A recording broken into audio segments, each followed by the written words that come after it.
I know it's rough on you personally. How are you processing this?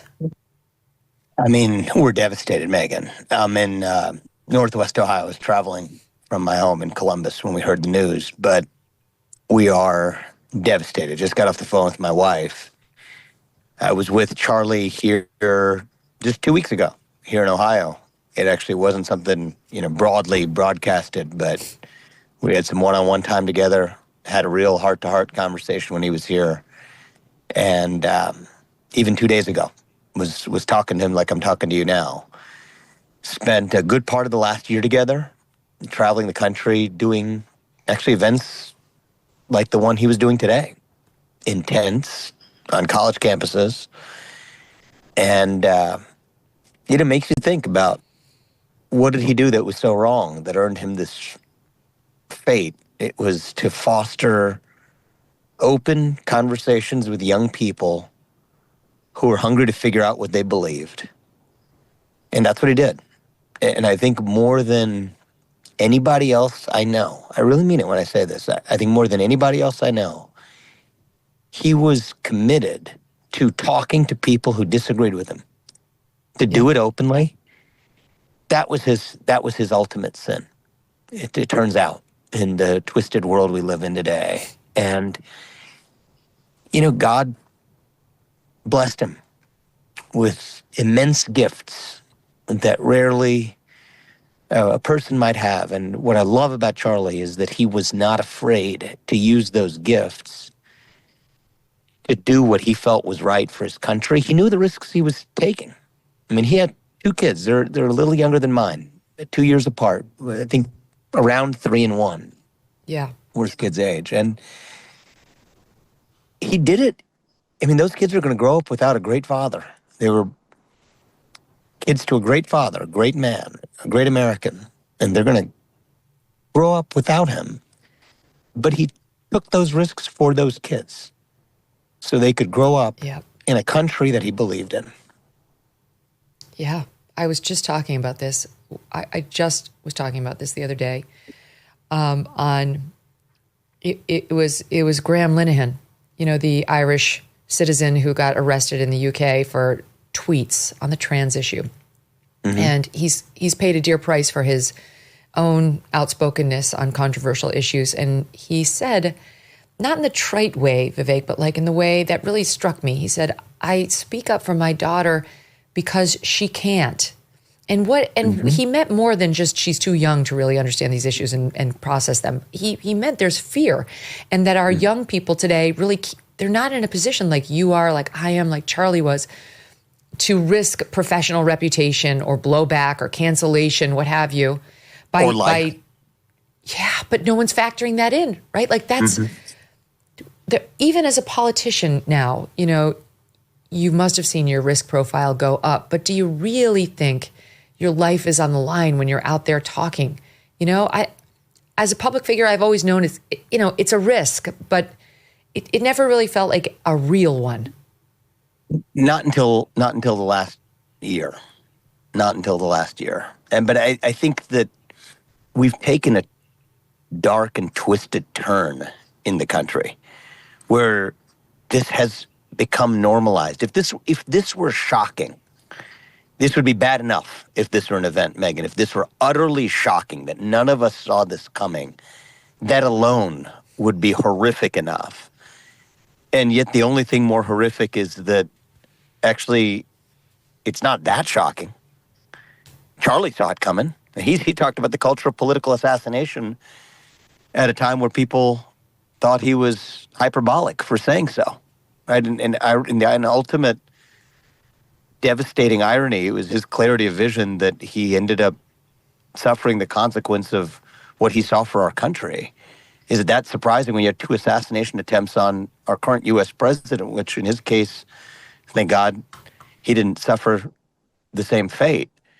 But I think the thing we got to understand and wrap our head around here, I think today is, there's going to be a long conversation to go around how we turn around the policy, the culture, the environment in the country where we get back to the America you and I know and love, where we can talk to each other, disagree vehemently, have the space to disagree vehemently, but still do so with the confidence that we're going to do so safely and with mutual respect and dignity for human life, we're going to get back there. But, today, just in this moment, I mostly just want to remember a great man who's, born only so often as somebody with Charlie's talent and Charlie's gifts.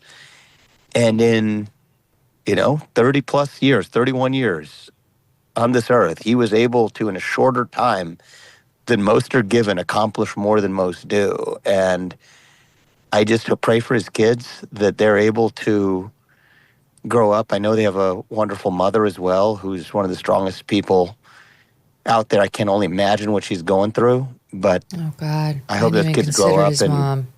Yeah, imagine. And I don't know this for sure, Megyn, but we have a lot of mutual friends and whatnot. But from what I heard and understand, they were around there today. Imagine the kids are young. They're 3 and 1, and I feel for them. But imagine her and what position she's in. Now having to raise those 2 kids. And it wasn't just Charlie taking the risks. He knew the risks he was taking, but his family knew it. She knew it too. And they did it together anyway because they believed in doing their part, whether you agree with them or not. They believed earnestly and in their deepest faith that they were doing their part to create that country for their kids.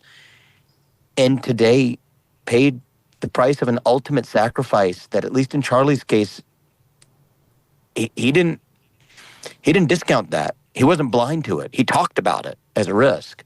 Mm-hmm. And, today, at least we should, for our country, remember a great patriot who in many ways put his life on the line today, literally, to speak what he saw as true and good and virtuous and right for the nation he loved. And I hope, for his sake and for ours, that his kids are able to grow up in a country that moves on from this sick culture of violent retribution. Let's just say at some point we're done with it. And if it isn't now, I don't know when it'll ever be. And so people like you are you're the answer. You're the answer. You out there on this is not a political ad. This is not I'm not involved in the Ohio race. I've watched you. When people disagreed with you on the campaign trail, you opened your door to them. You walked over to them in friendship. You extended a hand. You wanted to hear them out. You were kind. You were loving. You were gentle. What a model, Vivek. It's so hard to do when we're so divided and we're so angry at each other over these issues, which are important. And when you are subjected to as many, negative press pieces and people harassing you on the campaign trail, it's even harder to find that within you. But you're kind of leading by example these days. Well, one of the few people I was able to do it with was Charlie. We traveled the entire country, kind of tag teaming. We had our own style, it was slightly different, but it was more fun that way. And we would, we're kind of stylistic tag team around the country, talking to these young Americans and these young patriots, and many of whom disagreed with us. And he and I we would, ride a car together, take a walk together, ride a plane together, and we'd joke around about, different interactions. And there's one case, he still was one of his favorite people coming out of, I forget which campus we were on. It was somewhere in Pennsylvania. And, it was some girl with dyed hair who was screaming at him, who he still loved the interaction that he had with her. He was able to joke around about it and still care about having one country left at the end of it. And, there weren't that many of us. There aren't that many of us, Megyn, who are willing to do that. And I think we lost one of our greats today. And as sad as I am for Charlie, I'm even sadder for his family, and I'm sadder still for our country that this is where we are. And I don't think that we can just, say the usual pieties and then move on and behave the same way tomorrow. I think there's going to be, I feel it right now. I feel it. There's a choice in how we react to this. And there's a side of me, most of me now, that's furious, that's angry. Yeah. But I think that there's also an element in all of us that hopes that we're just done with this. We're moving on past this dark chapter in our history. We've gone like, what, a 12 and a half month period now? 12-month period where we've had 2 assassination attempts on a president. Now we're taking out one of the most important figures in the political youth movement, let alone in the conservative movement. Enough. We're done with this. And I do think that we would be justified, perhaps, in a short-term sense in,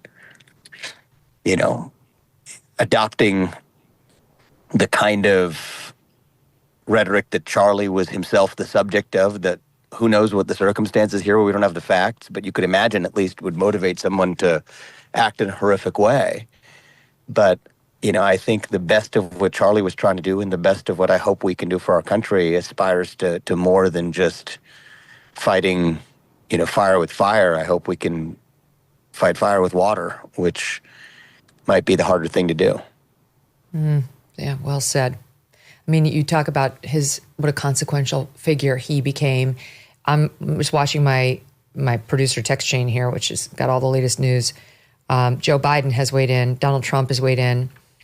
Donald Trump has ordered the flags to half-staff in memoriam of Charlie. I mean, I don't remember the last time. And here's a picture of the White House flag atop the White House at half-staff now. By orders of the president, we'll be lowering ours momentarily. I don't remember the last time we've done that for a civilian, not a world leader. He'll do it sometimes in the wake of mass shootings, but for an individual, it's, I think, rare. Barack Obama, too, now weighing in as follows. We don't yet know what motivated the person who shot and killed Charlie Kirk, but this kind of despicable violence has no place in our democracy. Michelle and I will be praying for Charlie's family tonight, especially his wife, Erica, and their 2 young children. That's what we need. I say bravo to Barack Obama and to Joe Biden and to Donald Trump, who understand, Vivek, in these moments, there's something bigger happening. There's something really profound afoot today that's more than partisan bickering, even though we're angry, even though we want vengeance against the man who did it. Like, the truly good, like in our hearts and our souls, good Americans have to unite in standing against this sort of political violence. Even if we're going to fight about the political issues the very next day, those people who understand how vile this is and who are able to check their politics and hold hands in solidarity against this must do it. And that's why I accept those hands of friendship. That's who we are. Stand with them. That's who we are. That's who we are as a people. It's who we've been. We've lost our way, but it doesn't have to stay that way. And I would never wish for a tragedy like this to be what's required to wake us up. But if a tragedy, and for me, it's not just a national tragedy, it's a loss of a friend and somebody who's just personally really dear to me. Let something come for the country that he fought for. And he wasn't just a civilian, he was more than that. And I think we can honor him, and we can honor, honestly, our country, the truth of our country, as opposed to this alternative, bastardized version of it that we've suffered for this short period of our history we've been in.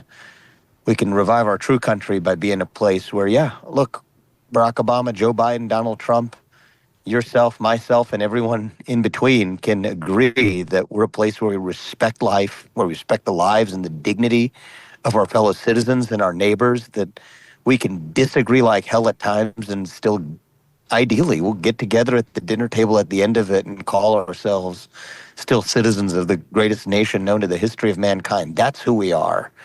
That's what Charlie Kirk saw. And I hope that is what his life and now tragically his death can cause us to pause and remember and revive. And that's the best we can do today.